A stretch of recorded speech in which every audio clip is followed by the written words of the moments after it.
What if I told you one of the most reliable passive income businesses in GTA Online has remained relevant for nearly a decade? Today we're continuing our GTA Online top 10 businesses rankings and taking a look at the business that earned the number 7 spot on the list, the Bunker.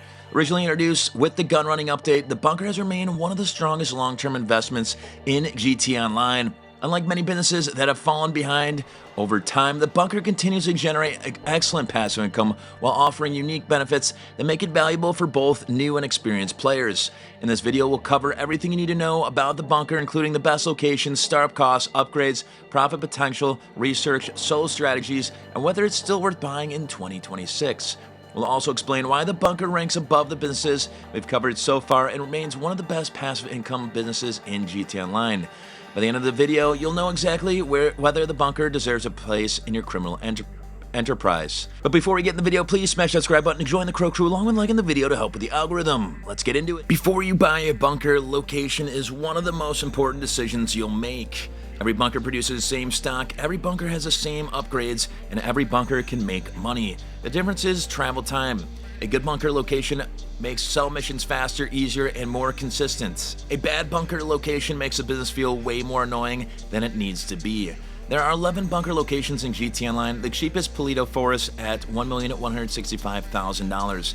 The most expensive is Farmhouse at $2,375,000. But cheapest doesn't always mean best. For most players, the two strongest options are Chumash and Farmhouse. Chumash costs $1,650,000 and is one of the best value bunkers in the game. It sits right along the Western Highway, which makes it easy to get to Los Santos during sell missions. That highway access is the main reason so many players recommend it. Farmhouse costs $2,375,000 and is another top-tier option. It is more expensive, but it has a strong position near the middle of the map and is popular with many veteran players. If you want the best overall premium location and do not mind spending more money, Farmhouse is a great choice. If you want the best balance of price, convenience, and sell mission efficiency, I would recommend Chumash. Route 68 is also a solid alternative because it is central and works well if you own another business in the desert area. The locations I would avoid is Paleto Forest and Raton Canyon. They are cheaper, but the longer travel time can make some missions more frustrating over time. My final recommendation is simple. Best value Chumash, best premium option is Farmhouse, and best central alternative is Route 68. For most players, I would recommend Chumash because it gives you excellent performance without paying the highest price. In the next section, we'll break down the startup costs, upgrades, and how much money you need to fully build out your Bunker. For startup costs and upgrades, now that we've covered the best Bunker locations, we'll talk about the real cost of turning a Bunker into a serious money-making business. One of the biggest mistakes new players make is purchasing a Bunker and thinking they're finished. In reality, the Bunker doesn't truly shine until it's upgraded. There are 3 upgrades available for every Bunker. The first is the equipment upgrade, which costs $1,155,000. This is the most important upgrade in the entire business. The equipment upgrade improves manufacturing efficiency and significantly increases the value of the stock your Bunker produces. The second upgrade is the staff upgrade, which costs $598,500. This upgrade improves worker productivity and helps your Bunker generate stock more effectively. If you're serious about running the Bunker long term, both the equipment and staff upgrades are essential purchases. The third upgrade is a security upgrade, which costs $351,000. This upgrade helps reduce the likelihood of raids, but it does not increase profits. Because of that, many players choose to purchase it later after they've already invested in equipment and staff. For most players, my recommendation is simple. Buy the Bunker, purchase the equipment upgrade, purchase a staff upgrade, and then add the security upgrade later if you want additional protection. If you follow my recommendation, location, and purchase a Chumash Bunker for $1,650,000, your total investment with the equipment and staff upgrade comes to $3,403,500. If you decide to add the security upgrade as well, your fully upgraded Chumash Bunker will be $3,754,500. If you choose a Farmhouse Bunker and the premium option, your investment rises to $4,128,500 with equipment and staff, or $4,479,500 fully upgraded. That may sound expensive, but this is where the Bunker begins separating itself from the MC businesses we've covered so far. Once fully upgraded, the Bunker becomes one of the strongest passive income businesses in GTA Online. The next section will break down exactly how the Bunker works, including supplies, manufacturing, research, and how to start generating passive income. How the Bunker works. Now that your Bunker is purchased and upgraded, let's talk about how it actually makes money. The bunker operates using a simple passive income system. You acquire supplies, your staff converts those supplies into stock, then you sell that stock for profit. Inside the bunker, you'll see two important bars. The first is supplies, the second is stock. Supplies are the raw materials required for production. If your supplies runs out, manufacturing stops until more supplies are acquired. There are two ways to obtain supplies. You can complete resupply missions to steal them, or you can purchase them directly from the laptop inside the bunker. For most players, purchasing supplies is the better option. A full supply purchase costs $75,000 and allows you to spend your time earning money elsewhere rather than running resupply missions.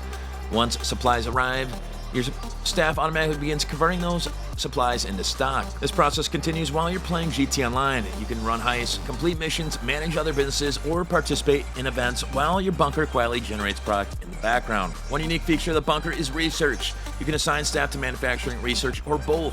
Research unlocks MK2 weapon upgrades, special ammunition types, liveries, and various weapons and vehicle modifications. However, if your primary goal is making money, I recommend assigning all staff to manufacturing. This maximizes production and generates the highest possible profits. Another benefit of owning a bunker is Ammu-Nation contract. As your bunker produces weapon stock, access weapon parts will occasionally become available for delivery. These deliveries can be completed in just a few minutes and provide additional income on top of your bunker profits. The overall strategy is simple: buy supplies, assign staff to manufacturing, allow stock to build while you play, complete Ammu-Nation deliveries when available, and sell your stock for profit. The next section will break down exactly how much money the bunker can make and why it's considered one of the best passive income businesses in GT Online. For Part 5, Profit Potential and Earnings, now let's talk about the question every player wants answered. How much money can the bunker actually make? For this section, we're assuming your bunker has both the equipment upgrade and staff upgrade installed. We're also assuming you're purchasing supplies rather than stealing them, since that's the strategy most experienced players use. The full supply purchase costs $75,000.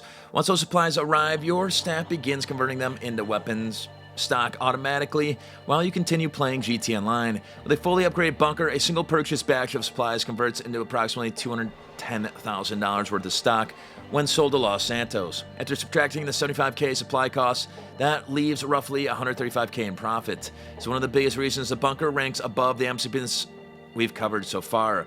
The profits are stronger, the management is simpler, and the business fits perfectly into a passive income strategy. For solo players, one of the most popular methods is purchasing a single batch of supplies, letting it fully convert into stock, and then selling immediately. This helps keep sales manageable and reduces the chance of dealing with multiple difficult delivery vehicles. If you allow your bunker to reach full stock capacity, a Los Santos sale can generate approximately $1,050,000.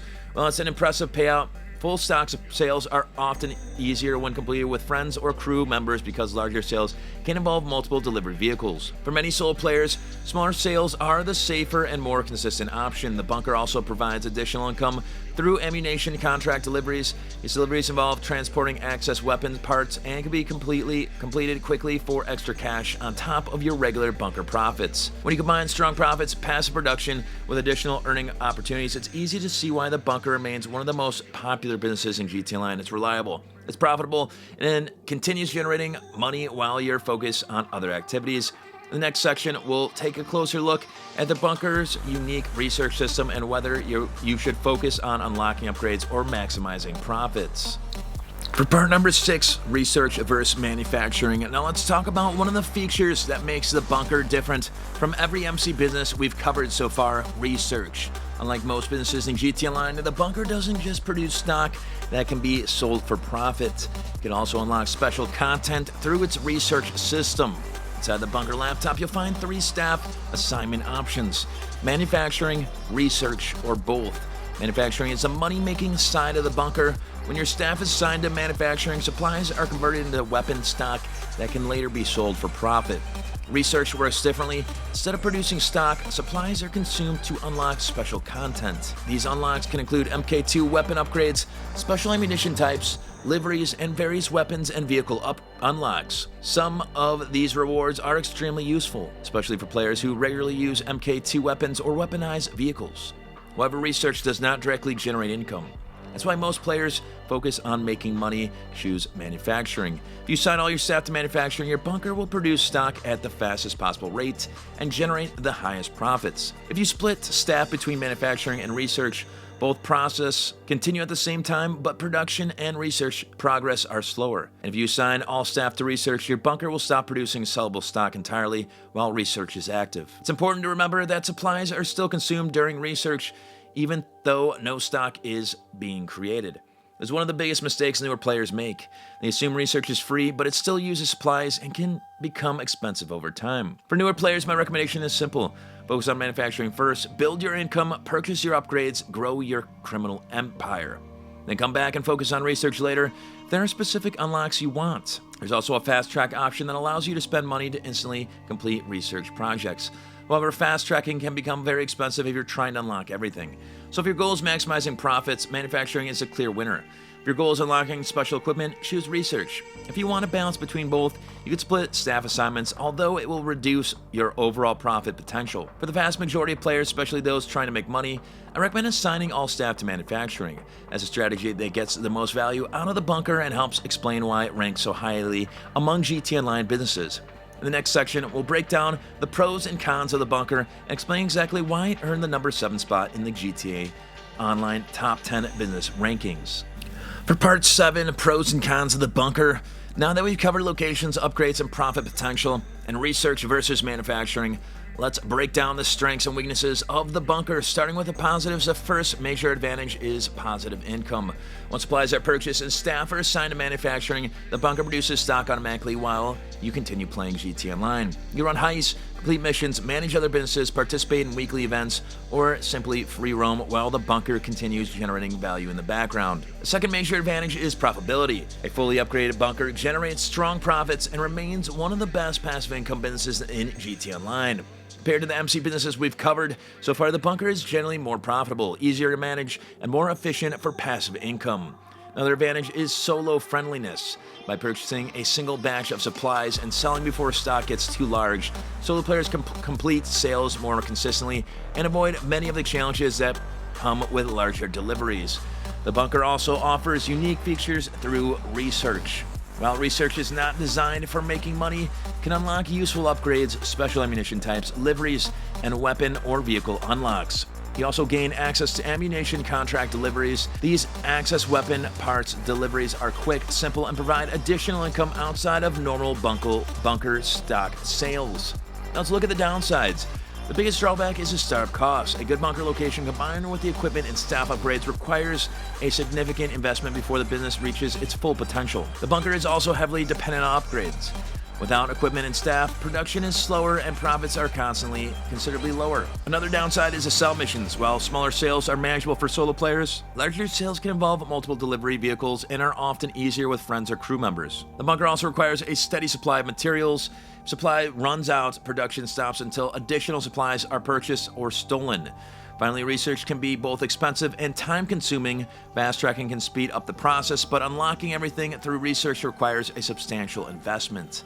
Overall, the strengths easily outweigh the weaknesses. The bunker requires a larger investment than many businesses, but once upgraded, becomes one of the most reliable and profitable passive income businesses in GT Online. That's exactly why it earns a number 7 spot in this top 10 business ranking series. In the final section, we'll answer the big question, is the bunker still worth buying in 2026? For Part 8, final verdict and ranking. So where does the bunker rank in GT Online? After looking at the location, startup costs, upgrades, profit potential, research system, and overall value, place the bunker at number 7 on my GTA Online Top 10 Business Rankings. The reason is simple. The bunker is one of the best passive income businesses in GTA Online. Once it's fully upgraded, it requires very little effort to operate. You purchase supplies, let production run in the background, and sell stock for profit while focusing on other activities throughout the game.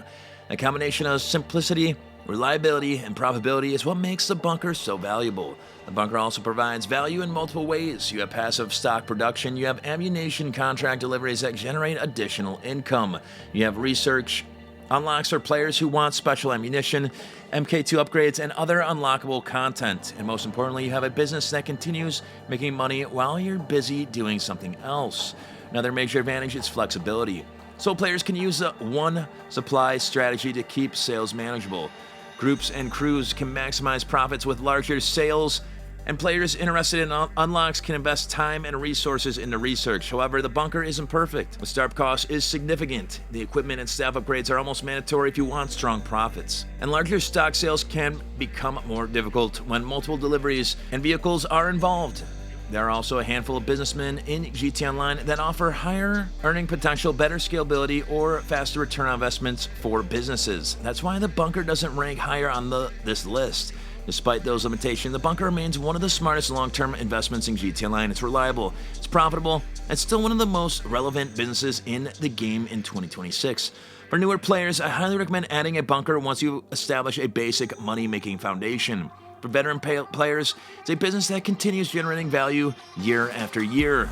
Overall, the bunker earns a number 7 spot because it combines strong profit, passive income, useful unlocks, flexibility, and long-term value better than most businesses in GT Online.